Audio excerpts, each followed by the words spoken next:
ಬಿಡದಿ ಭೂ ಸ್ವಾಧೀನಕ್ಕಾಗಿ ಆಣೆ ಪ್ರಮಾಣದ ಪಾಲಿಟಿಕ್ಸ್ ಈಗ ಜೋರಾಗಿ ಕೇಳಿ ಬರ್ತಾ ಇದೆ. ಎಚ್ಡಿಕೆ ಕುಮಾರಸ್ವಾಮಿಗೆ ಈಗ ಎಚ್ಸಿ ಬಾಲಕೃಷ್ಣ ಸವಾಲು ಹಾಕಿದ್ದಾರೆ.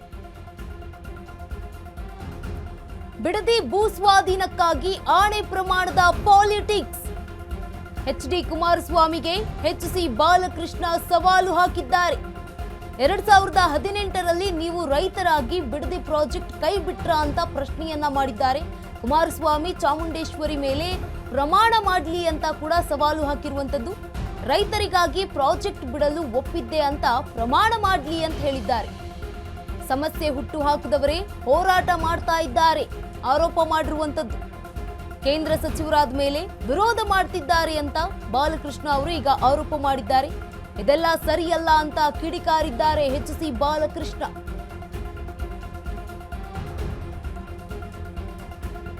ಬಿಡದಿ ಭೂ ಸ್ವಾಧೀನಕ್ಕಾಗಿ ಆಣೆ ಪ್ರಮಾಣದ ಪಾಲಿಟಿಕ್ಸ್ ಇದೀಗ ಜೋರಾಗ್ತಾ ಇದೆ. ಎಚ್ಡಿ ಕುಮಾರಸ್ವಾಮಿಗೆ ಈಗ ಎಚ್ಸಿ ಬಾಲಕೃಷ್ಣ ಅವರು ಸವಾಲ್ ಹಾಕಿದ್ದಾರೆ. 2018ರಲ್ಲಿ ನೀವು ರೈತರಿಗಾಗಿ ಈ ಒಂದು ಬಿಡದಿ ಪ್ರಾಜೆಕ್ಟ್ ಅನ್ನ ಕೈ ಬಿಟ್ರಾ ಅಂತ ಪ್ರಶ್ನೆಯನ್ನ ಮಾಡಿದ್ದಾರೆ. ಕುಮಾರಸ್ವಾಮಿ ಅವರು ಚಾಮುಂಡೇಶ್ವರಿ ಮೇಲೆ ಪ್ರಮಾಣ ಮಾಡಲಿ, ರೈತರಿಗಾಗಿ ಪ್ರಾಜೆಕ್ಟ್ ಬಿಡಲು ಒಪ್ಪಿದ್ದೆ ಅಂತ ಪ್ರಮಾಣ ಮಾಡಲಿ ಅಂತ ಹೇಳಿದ್ದಾರೆ. ಸಮಸ್ಯೆ ಹುಟ್ಟು ಹಾಕಿದವರೇ ಇವತ್ತು ಹೋರಾಟ ಮಾಡ್ತಾ ಇದ್ದಾರೆ.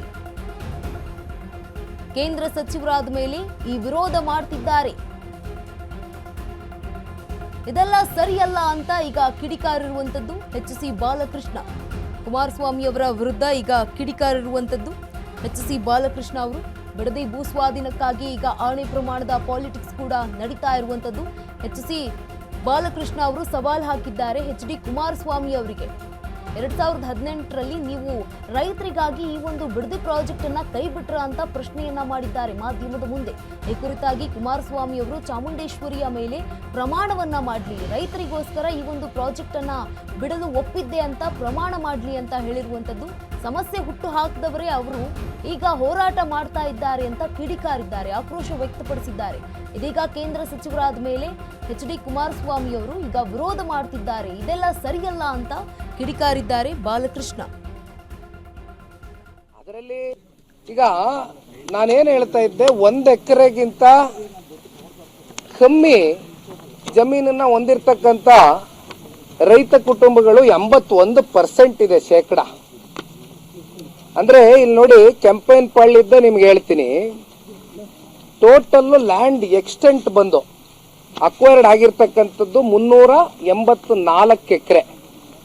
ಅದರಲ್ಲಿ ಖರಾಬು ಗಿರಾಬೆಲ್ಲ ಸೇರ್ಕೊಂಡ್ರೆ ಒಂದು 17 ಎಕರೆ ಹೋಯ್ತದೆ. ಅದರಲ್ಲಿ ಒಂದು 600 ಜನ ರೈತರು ಇರ್ತಕ್ಕಂಥ ಈ ಒಂದು ಕೆಂಪೇನ್ ಪಾಳ್ಯದಲ್ಲಿ ಸುಮಾರು 96 ಜನ ಮಾತ್ರ 1 ಎಕರೆಗಿಂತ ಅಧಿಕ ಭೂಮಿಯನ್ನ ಮಾಲೀಕತ್ವವನ್ನು ಇಟ್ಕೊಂಡಿರ್ತಕ್ಕಂಥವ್ರು. ಇನ್ನು ಮಿಕ್ಕಂತ 504 ಜನ ರೈತರು, ಇವರೆಲ್ಲ ಸಣ್ಣ ರೈತರ ಕನ್ಸಿಡರೇಷನ್ ತಗೋಬೇಕು ನಾವು. 1 ಎಕರೆಗಿಂತ ಕೆಳಗಡೆ ಇರ್ತಕ್ಕಂಥವ್ರು ಕೆಂಪೇನ್ ಪಾಳ್ಯದಲ್ಲಿ. ಈಗಾಗಲೇ ಬೀದಿನಲ್ಲಿ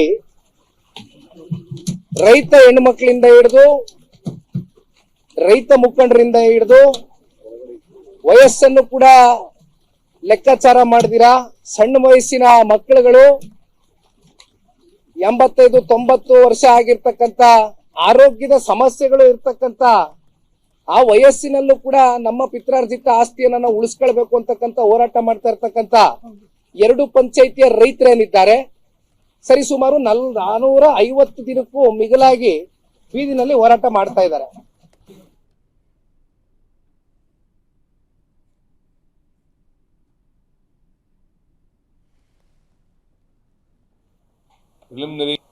ಪ್ರಿಲಿಮಿನರಿ ಇದನ್ನ ಇಲ್ಲಿ ಟೌನ್ಶಿಪ್ ಮಾಡಬೇಕು ಅಂತ ಮಾಡಿದೆ ಕುಮಾರಸ್ವಾಮಿ.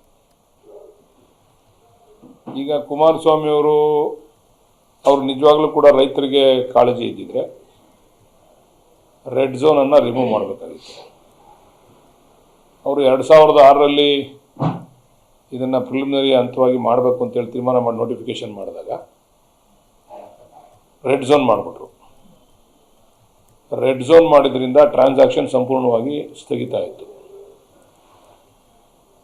ಇವರು 2018ಕ್ಕೆ ಮತ್ತೆ ಮುಖ್ಯಮಂತ್ರಿ ಆದರು. ನಿಜವಾಗ್ಲೂ ಕೂಡ ಅವ್ರಿಗೆ ರೈತರ ಬಗ್ಗೆ ಅಭಿಮಾನ, ನಿಜವಾದಂಥ ಕಾಳಜಿ ಇದ್ದಿದ್ರೆ